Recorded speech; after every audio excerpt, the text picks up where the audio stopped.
So my whole life, I've been very fascinated with what I call spiritual masters, people who have mastered vibration and feel unconditional love and alignment and are able to be catalysts to express knowledge of source and of life.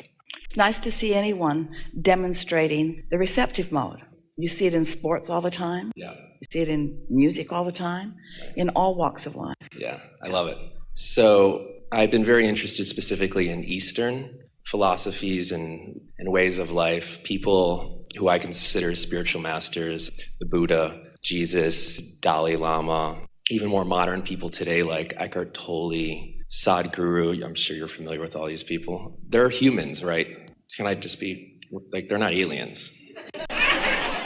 People like the Buddha, people, for instance, I've been very fascinated by the saint in India called Neem Karoli Baba, who is able to read people's minds and influence people to open up their hearts and to live such pure lives, people like Ram Dass and all these other spiritual teachers of our time. So my question is, what is it that they have done or are doing that makes them so special or able to be these catalysts of unconditional love? It's the consistency of the receptive mode. So just being in the vortex all the time. Well, not all the time. Right, because they have to live out contrast. Not one of them.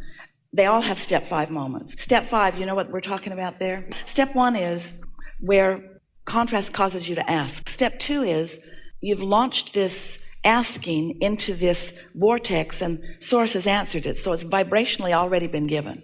Step 3 is you tune your frequency to the frequency of your vortex so that it can move seamlessly from the vibrational realm into your see it, hear it, smell it, taste it, touch it realm. And step 4 is just mastery of that. Step 4 is being so good at that you know when you're on and you know when you're not. It doesn't mean you're always on, but it does mean you know when you're on and you know when you're not. And then step 5 is having mastered it and now no longer being mad at yourself when you're back in step 1. Because that's the trip up for most of you. In other words, that's when most masters lose their steadiness because they are frustrated with themselves that they are not able to maintain it more. So they are nicer to themselves. They are living a compassion about self. They're allowing themselves the benefit of movement within the energies. And so we would like to say that they understand the energies more. So it's the consistency, it's the momentum of it, and it's the ease with which they can move into that. So because they're in that place, they're able to receive and download infinite intelligence in an effortless way, pretty much? Yes, and so it's just a natural life experience. We can all do that too, correct? Everyone, without exception. I feel like a lot of people don't. There was one Buddha, there was one Jesus. Well, you could call it the power of desire. You could call it, in some cases, momentum coming in, strong intention for that coming in.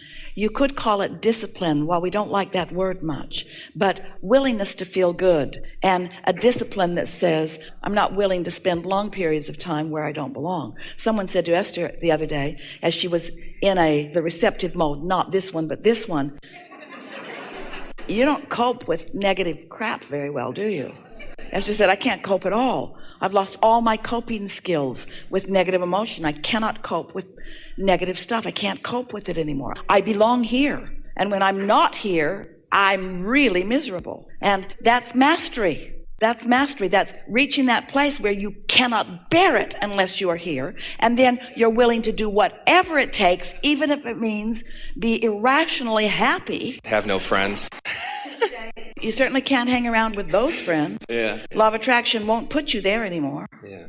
So Neem Karoli Baba, for instance, my mother and I, who's here, we've been watching documentaries about him. I've been really fascinated with this saint.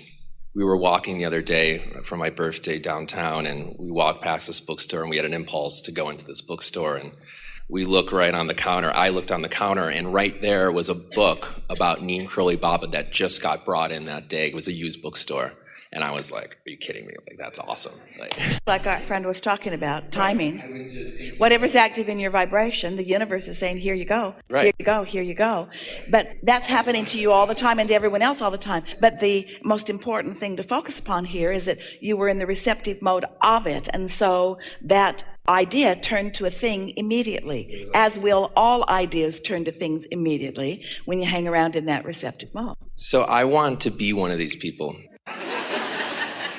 I want to be able to... It would be better for you to say, I am. I am, right. Yeah.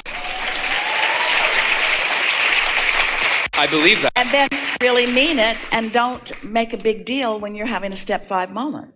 I think I'm doing pretty good. The most significant thing that we want to give to you, those who find alignment are advantageous because they help you to know that it is a possible human trait. The disadvantage is that you sometimes compare where they are after a lot of momentum of alignment and where you may be as you are finding your place within it. Right. That is disadvantageous to you. And so appreciate your own sainthood or your own God force when you see it. The thing about so much of what you hear that others have lived is that a few hundred years from now, the story that our friend told us about his experience with his son, a few hundred years from now, the story will be told like this. My son was on his way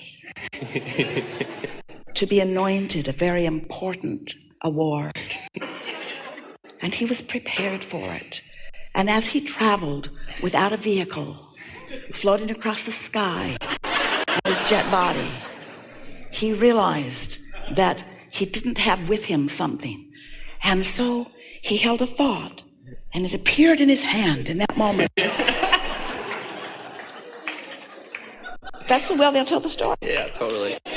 And you all will say, I can't do that. But if you could go back to what really happened, his dad brought it to him. Because they were both in the zone, because they were both in the vortex, because they were both in the receiving mode, and the magnificent law of attraction and all of the energy that creates worlds accommodated, you see. So you've got to experience your own miraculous. This is a modern day miracle.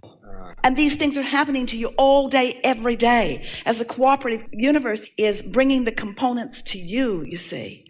But when you compare it with stuff of other times and other languages that's been translated, and we are not for a moment suggesting that you shouldn't enjoy everything that you're reading. We're just saying your own connection to source energy is where your worthiness will come from. And that is the component that all of them came to understand. It's that feeling of worthiness, and you will not feel your own worthiness until the universe yields to you, till you've got your hands in the clay, until you watch something unfold in a magnificent way for you, until you felt the impulse, until you remember that little desire that grew into a bigger one, and then you remember that moment of the receptive mode, and you felt that thrill of it, and then you watched yourself slip from it, but you brought yourself back there deliberately until you knew you owned that vibration about that, and then you watched the universe yielding to you impulses and step by step until it unfolded, and then you revel in the full receiving of it, and you feel this sense of worthiness and at oneness and wholeness with all that is. That's how you accomplish that mastery. You don't accomplish it by reading what others have done where you can't feel the worthiness, the personal worthiness. When you read about other masters, you accept their worthiness, but it doesn't help yours. You have to let the universe yield to you. That was really good. Yeah.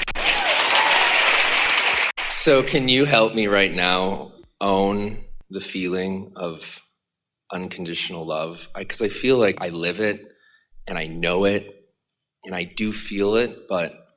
Well, let's give a new definition for it, because conditional love is, I see that and it makes me feel good, and so that's a conditional love. Right. And there's a sort of tricky trap in that, because when I see that, I don't feel love, and so now I'm hooked on conditions, and so now I've got to control conditions in order to feel the way I want to feel.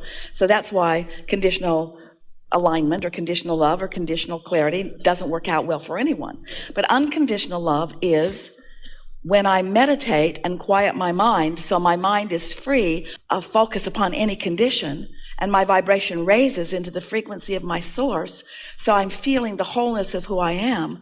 That is the best definition of unconditional love that we could ever give. Your mind is clear and you are experiencing that love. We would rather you be in a state of appreciation than in a state of meditation. Because when you are appreciating, you are alert, you are awake, you are full body functioning, you are focused, and you are in sync with who you are. Appreciation is the best tool for hanging out in that vibration, you see. So we'd meditate and we'd appreciate and we'd be aware of how we feel. And we wouldn't work too hard when we know that we're not in this receptive mode, when we're down here with the politicians. We wouldn't try too hard to climb up out of it. Esther's been turning on the television just for information and turning it right back off again. She says, "What's wrong with you guys? You're not getting..." It's like static to her. It's like sticking your foot in a light socket and holding your hand in a bucket of water and holding something wet under your tongue and saying, give it to me, give me today's news.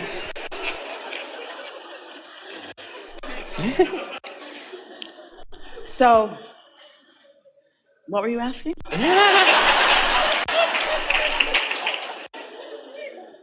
Really owning that feeling that you were describing, what all these masters are feeling, really finding the feeling within myself of it. Mastery these days, you know what mastery these days is? Mastery these days is different than mastery in most of those days. Because mastery these days, do you know how much information you have flowing to you in any given moment? So that's what I'm talking about. You know how fast the energy is moving. You are so up to speed with this energy that creates worlds that your mastery will be far greater than anything that has ever happened before. But that's irrelevant. You see, we don't want any comparison with any previous or even any current other masters, because the only relativity that is important to you is the relationship between who you are as this vibrational being and who you are letting yourself be with this current thought.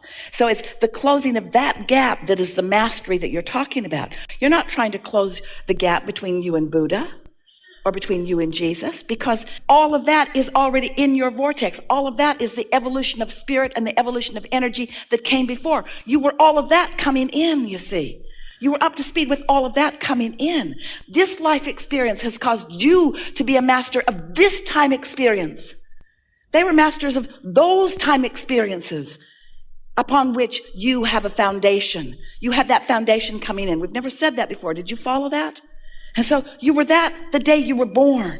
And you knew that you knew that you were that, you see. But then you said, oh, but this time-space reality is different. I'm born on the leading edge. I'm born into this time-space reality. And so the things of this time-space reality will be the things that I will put forward into my vortex and that I will come into vibrational alignment with and that I will manifest. You see, here's what you're feeling. You're really going to like this because this is the piece that you're looking for. This is what you're looking for. Bring it. So creation is a wonderful thing, and we really like to see you turn your vortex into reality. We really like it when the car is in your garage and the lover's in your bed and the money's in your bank. We like it when you've figured out how to get it out of the vibrational place and into the physical equivalent. We love watching you do that. But the part that you came for, the mastery that you came for, is not just the turning that thought to that thing and that thought to that thing and that thought to that thing and that thought to that thing.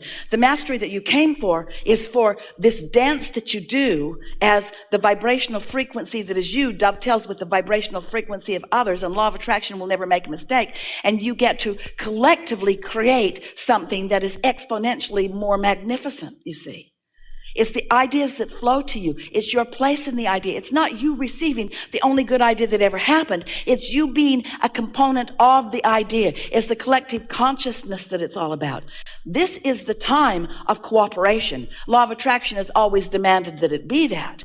But you are consciously aware of it, you see. And so we're going to say it to you again, but we're going to say it in a way that you can hear it even more clearly. Thought to thing, yes, of course, thought to thing. We want all of that. But it is the conscious awareness of you holding the steady vibration that holds you in the place where you receive an idea and you know it. And you stand in that fertile place waiting for the next to come. And then you watch the timing bring you someone else and someone else. And then you hear the conversation cause it an evolution into a new idea. And you know that you are co-creatively moving thought. This is what you came for. This is co-creation at its best, you see. And so it doesn't get any better than this, but it gets steadier than this. That's the mastery, where you're having an idea and you're flowing with it.